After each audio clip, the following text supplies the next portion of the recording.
Libra, hello there, my beautiful friends. We're going to do your general tarot reading for late May 2024. Thank you so much for joining me today. You know I appreciate each and every single one of you.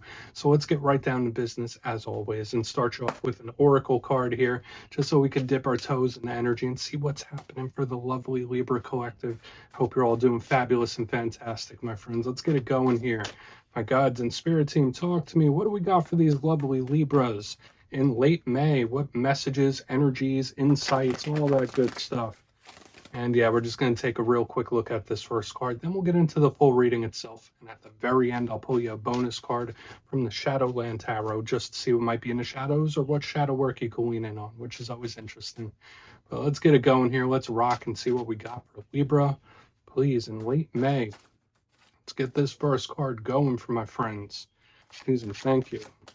And the last few weeks, I've been enjoying your readings. I enjoy doing your readings every week. Who am I kidding? Okay, we have the Queen of Swords here. Now, this could be very important in a Libra reading, which could be very good for planning, strategy, all that good stuff. And it could represent self-confidence for a good chunk of you. Remember, it's not gender specific. And we'll talk about her in more depth. Before we do, though, if you're new here, I'll be speaking about the May subscriber surprise towards the end, so you might want to check that out. Also, if you could kindly illuminate that like button by tapping it right on its third eye, I'd greatly appreciate it. But enough of the promo, into the reading. Let's talk a little bit about this Queen of Swords. Now, if you look at the imagery here, we see this beautiful queen, and she does look a little bit stern in her ways, right? Now, this is an oracle deck. It's not a tarot deck. She just gives me those Queen of Swords vibes in a very powerful way. I feel like she emits the same energy as she does within the tarot. And you're an air sign, right? And Queen of Swords is air sign energy to the maximum. Now, it's not gender specific, so we don't even have to fully go there. You might just be embodying some of the energies of the Queen of Swords, which is dot the I's, cross the T's. I'm doing a lot of strategy. I'm doing a lot of planning. It's a very cerebral type of energy as well. So your mind might be going a little bit. Things I like about this Queen of Swords: she is straightforward, no nonsense, no BS, very honest in her communication. So we could be seeing something around communication starting to show up here. The only thing with the Queen of Swords, since it's an air sign reading we're doing right now, it could represent your self-confidence. So whether you're feeling high about yourself, whether you're feeling low, Spirit could be bringing a little spotlight to that. The thing is, I'm hoping that there's no one around you that's being a little cold, okay? Because that's the darker side of the Queen of Swords, is she could be a little cold, but we're just going to leave her there for now. Let's get into tarot. And I always say this first card, it doesn't make or break the reading. It's just a little footnote. Let's get you 3 cards in the upright, then we'll get into that intuitive juiciness. Shuffle it up one time for the lovely Libras, please. Guides and spirit team. And while we do, let's talk about last week's reading of lovely energy. The reading was titled Big Breakthrough Incoming. And I still feel, even for the coming days and weeks, for a lot of Libras, there are certain situations that can and will break through for you in powerful ways. Because the last couple of weeks, I've liked the energy. It's like something building up, something culminating, and then I saw that boom, breakthrough. So we're going to see what we have for you this week. As you know, energy is very fluid. It's never set in stone, so only take this how it hits for you, because we could be seeing your vibe or someone that you're linked to. Let's get it going. 3 cards here for my lovely Libras, please. What is going on for my good friends? Thank you. All right, card number 1. So we have the Queen of Pentacles. So a lot of internal energy here, like with the first Oracle card. Now we have another Queen showing up here, so there could be a lot going on the inside for a lot of Libras here. Let's get a couple more and really build this out. Tons and tons of that Queen energy so far. Knight of Swords, lots of people now. Okay, now that could also represent you because you're an air sign. Let's get one more out here. Let's see what we have. That could be a big action. All right, 10 of Pentacles. So I will say this, for the air signs in particular, I've been getting very pentacle heavy type of energy this week, which can be a rather good thing. Depends, but let's go through. I'll give you some of the classical meanings and archetypes, and we'll get into that juicy intuitive stuff. So at first look, first glance, I'm feeling pretty optimistic about what I'm seeing here, Libra, because on the extreme ends, we have like a nice double down of pentacle energy. So for a lot of you, you might be in work mode, like, okay, let's get this done. career mode, business, anything in the material realm could be highlighted for you extra in this time. Doesn't only have to be that, but when I see a lot of pentacles, I think of long-lasting implications for the material world. And these two cards on the extreme ends are very positive at face value. We have this Knight of Swords in the center, another card that could represent you, but it's action. The only thing that I'm going to keep my eye on here is, like, we have this very fast-moving card in the center, then we have all this grounded energy on the back. I'm hoping that there's not things like tempering you or like slowing you down. I'm not getting that fully just yet, but let's go through piece by piece and really start to build this out. So position number one, we have the Queen of Pentacles. As I was already speaking about, all queens represent the internal aspects of the suit that they're in. So the Queen of Pentacles is all about feeling secure, right? Like feeling grounded, feeling secure, highly abundant. This is a big card of blessings. She is an aspect of the divine feminine. I say she's very similar to the Empress, which is another card that links to Libra, by the way. So when I see her in a spread, specifically a Libra spread, if you're not connected to an earth sign, if this isn't a mother figure, a divine feminine figure of some sort, to me, this is blessings, straightforward, to the point, especially with the Ten of Pentacles here on the back end. So a lot of you, once again, this breakthrough energy is still in the midst. There's still a lot of abundance. There's still a lot of things that could really swing your way when we see this. Now, what is the challenging side of this Queen of Pentacles? She could be a little stubborn. Sometimes she could represent delays. Sometimes she could represent something that's not moving to your liking. So whereas I see a possibility and for beautiful results, I see possibilities for a beautiful outcome. At the same time, there's a little delay or something like holding it back for whatever reason. And we'll explore it more as we move through. For some of you, it could simply just be a person here, okay, specifically an earth sign. Now, getting to the center, we have the Knight of Swords. I already told you, air sign energy. So Libra, Gemini, Aquarius, and in my simplistic style of reading, we could be looking at you here. So the clarifier could tell us something that's coming towards you, a way you might be feeling, an action that you might want to be making, especially under this Knight of Swords. This card is in full flight. There's only one card that I really think of that's faster than this, maybe two, and that's like the Eight of Wands and the Chariot. Knights are all about moving forward, action, forward momentum. They could also be communication and talking. So when I see like the Knight, he's moving towards the Queen. We got the Ten of Pentacles. Hopefully this is someone bringing in some good news or positivity, but it could literally just be an action of some sort. The thing we need to watch out for when it comes to the Knight of Swords is that it could be a headstrong energy. This could be somebody that has a bit of a temper. It could be a little confrontational, button heads when this card's here. So we'll absolutely want to see what that's about. Now, another thing I will mention, Libra, I see a lot of energies interacting with yours here. Okay, like with this Queen of Pentacles, and we have the Knight of Swords, and now we have this Ten of Pentacles, which you see there's like a whole damn family here. So there's like a lot of energies at this time that could be really affecting you for positive ways or for challenge. It really depends. Now, the Ten of Pentacles is one of the best cards in the whole entire deck. To me, this is a card of leveling up. Something that goes up a notch, up a level. This is beautiful. This is wins. This is victories. This is everything we want. This is everything, really. So I want to see what shows up underneath it to really clarify it. The Ten of Pentacles could also represent the home. So for a lot of Libras, there could be certain things about the home and living situation. For some of you, it could be family situations for sure. But to me, it's an extremely positive card. And as you can see, when we mix all of this together, like we have like this want for action, big action in the center, possibly talking, very grounded energies. It's kind of like a little bit of a tug of war happening here or something coming into a state of balance. So I want to dive deeper on all of it, Libra. Let's jump in and clarify. Okay, let's get a good shuffle here from my friends. Good stuff so far. And yes, this is where I go intuitive with the message, which means I just tell you how it feels to me. So feel free to do further research or rely on your base knowledge of tarot, because as you know, every single reading is about the reader's interpretation, and I'm just giving you mine. Let's go in on that Queen of Pentacles. And yes, if you're a reader yourself, please feel free to play along. That's why the box is here. If you're feeling any messages you want to give to Libra, you could drop it in the comments. I don't mind at all. All right, Queen of Pentacles. What is she up to? Thank you. Strength in reverse. Okay. Okay. This is someone possibly like being a little stubborn about something, but it doesn't necessarily feel too rough. Okay. Strength in reverse underneath this Queen of Pentacles. To me, the first thing that popped into my head was like All right, well, I just won't do nothing. It's like giving me that kind of vibe, which is very odd here. Once again, I'm not feeling that this is necessarily bad because I feel like this Knight of Swords is coming in to shake things up. The Strength card could just represent a Leo that you're connected to. Generally, it's a card of restraint. Generally, it's a card of your character, your inner world. And when I see it in the upright, I feel like somebody's holding back from something. When I see it in reverse, it's like somebody giving into temptation, possibly. So for some of you, this could be really good, right? I know I gave you that one little intuitive message where someone's like, yeah, no, I'm not budging. I'm not doing nothing.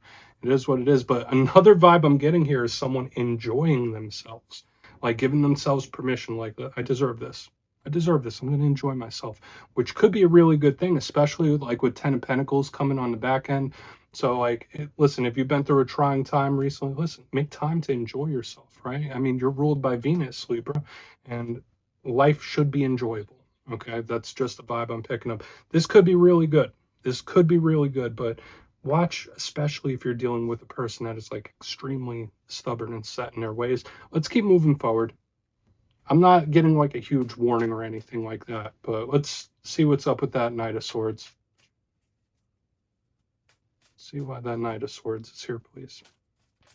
Because I feel like this is where business is going to pick up. Thank you. Yep. Okay. Yeah, something possibly swinging back around here. This is energy that I see for you from time to time, my friend. So there could be something you're wanting to revisit or return to here, or is someone feeling that way towards you for sure. When I have the Eight of Cups in reverse, where it's like, no, I'm not going away, I'm going towards, where it's like, oh, well, you thought I was done? I'm not. Surprise, surprise. It's like giving me that kind of energy.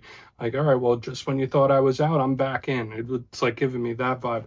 The Eight of Cups is an action card. It is. It's somebody moving either away from something or towards it. You see the energy here. It's also in the dark. So when I see it in reverse, underneath this Knight of Swords, this very sudden moving type of energy, I would expect for things to come back around surprisingly or unexpectedly. So whether it is a return, something that you want to return to, or someone that wants, or something that wants to swing back around. And remember, it doesn't have to be a person. It could just be a situation or a cycle that you've lived through already. But to me, there's a revisiting here, or somebody at least wanting to revisit something. And it could really happen unexpectedly. Okay, and I feel like it's a very simple, very straightforward type of message. I'm not getting too much. We're going to keep moving forward because I don't feel like there's too many layers to it. It's just very simple and straightforward. Like, all right, well, I'm going to circle back on something. It's like giving me that kind of vibe. Let's keep moving. Let's see what that 10 of Pentacles has to say. Okay, so yeah, whether it is a project, whether it's a work thing, whether it's a situation, or even a person, like there is something wanting to swing back around, okay, or return in one way or another. So let's see what's up with that 10 of Pentacles. And we'll do a quick recap before we get into the shadow. Thank you. Wow. Oh my goodness, my friends. We have the 10 of Cups in the upright underneath this 10 of Pentacles. This is absolutely amazing. I'm sorry for saying the word like that, but I felt like I had to pause it to really reiterate to you how huge this energy is right here on the back end. I always say water and earth, when you combine them, they're very complementary. They represent blessings and abundance. We already have one card that could represent blessings and abundance. Now we have the 10 of Pentacles with the 10 of Cups. That's a complete, total completion. Okay, so once again, both of them have similarities. They could both represent the home and household, living situations, family, all that good stuff. This is wish fulfillment type of energy. This feels like something massive. Okay, and it doesn't feel like something you don't want. To me, it feels like something you absolutely damn sure want in your life. And it feels amazing here. Like this is really almost mind-blowing type of energy when we get the 10 of Pentacles and the 10 of Cups. So I feel for a lot of you, yes, there's a lot of energies tugging at you. There's a lot of people showing up here and a lot of different things. But when I see that 10 of Pentacles and the 10 of Cups, like there's not much else I can say except this is like a massive victory or a blessing, or we could slap any label we want on it. I think you get what I'm pushing towards here. This is something that you do want and it's coming in. When we add the earth and water, the 10 on 10, they're the best 10s. It's a possible wish fulfillment, wish come true type of energy we have here. So just keep in mind, whatever it is you're manifesting, whatever results you're manifesting or things that you're working towards, make sure you're very clear in your intention, because there is a really good result that's possible, like really possible for a lot of you. Okay, now I don't know where you stand in current situations you're going through, but I'm loving what I'm feeling here on the back end. It's beautiful, it's massive, and it could possibly change the game for you. That's a big thing. But let's go through and do a quick recap, because I feel like we're picking up several different storylines here. So only take what you want. But position number one, if you look here in the box, we have the Queen of Pentacles with Strength in reverse. I did say, yeah, this could be someone who's like, yeah, no, I'm not doing nothing. Or it just felt a very stubborn type of energy, where it's someone who's like, yeah, no, I mean, I'm just not going to do nothing. I'm not going to make moves. I'm not going to go away. Like, it's just giving me a vibe of like a little stagnancy. But another vibe I was picking up here too is like making time to enjoy yourself, or deciding like, hey, I'm going to enjoy myself. I deserve it for whatever reason. In whatever manner that is for you. Moving to the center, we have the Knight of Swords with the Eight of Cups, wanting to revisit something. So whether this is a situation, a project, a work thing, or even a person swinging back around, it could be something that you want to revisit, or something that wants to revisit you. And it could come out of nowhere, like unexpectedly or surprisingly. As we get to the back end, though, we have the Ten of Pentacles with the Ten of Cups in the upright, one of the best alignments you could possibly even pull from a tarot deck. It's like everything, the water and the earth, there's so much possibilities and blessings and abundance. I did say there's something massive coming in, and for a lot of you it feels like something you do want. So if you can't identify what this represents to you, Spirit might want you to really identify, like, listen, what is the possible result you want? What is the most optimal result you want, Libra? And manifest it in, because there's energetic support for you to have various wins and victories here, and it feels like a game changer. So please take a screenshot of that. Lovely, lovely reading this week. Let's see what's in the shadows for you. I really like it, and it kind of fits in with what I was seeing last week as well. So I feel like this is a very claimable energy for sure. So let's go. And yeah, I always like to pull one shadow card at the very end, just to see whether it's something within you or something you don't quite see just yet. Shadow cards don't always have to be a challenge. They could be a very good thing. So let's get you one here. Oh, and yes, if you've made it to this point in the reading, please feel free to check out channel memberships. I'll put a link for it in the comments below. It's a beautiful way to support the channel, and I have much love for all my channel members. I really do. Okay, shadow card time. What do we think? You? Hey, Page of Cups. So a little possible communication coming in for a lot of you. This is always important, okay? Because when the Page of Cups shows up in the shadows, it is Spirit telling you, okay, listen, don't suppress things. But there could be a communication of importance coming in for a lot of Libras when this is here, whether it's news coming your way or a conversation that you want to have with somebody. I really like this Page of Cups, okay? So for a portion of you, it might just be connected to a water sign. It could be simple as that. So Cancer, Pisces, Scorpio, there's an important energetic connection here. But to me, the Page of Cups is really signaling and highlighting communication, and to not suppress things, right? It's very healthy in one form or another, if you're having feelings, to let them out in one way. So this, I feel like it's good, and a lot of you could have some sort of important news coming in, and it feels good to me, especially with what we saw within the reading. So Libra, that's what I have for you this week. Awesome reading. Don't click away just yet, though. I'm going to give you the details of the May subscriber surprise. If you would like to book a one-on-one personal reading with me, you could check out my digital calendar at mastermetaphysics.com. But for the May subscriber surprise, we're doing a winner's choice this month, my friends. 2 lucky subscribers will get their choice of either the Everyday Witches Tarot, which is a wonderful deck. It's one of my favorites. Or you can choose a crystal pendant of your choice from my website. They're homemade. The energy is luscious. They're beautiful. So it's winner's choice there. So if you'd like to get your name in for that, it's 2 simple things. As always, my friends, first, you must be subscribed. And second, let me know down in the comments where in the world you are from. You don't have to give me your home address or anything like that. It could be your country, state, province, whatever it might be. You'll be entered to win, and at the end of the month, the winners will be announced in my community tab. As always, my friends, much love, and I'll see you again soon.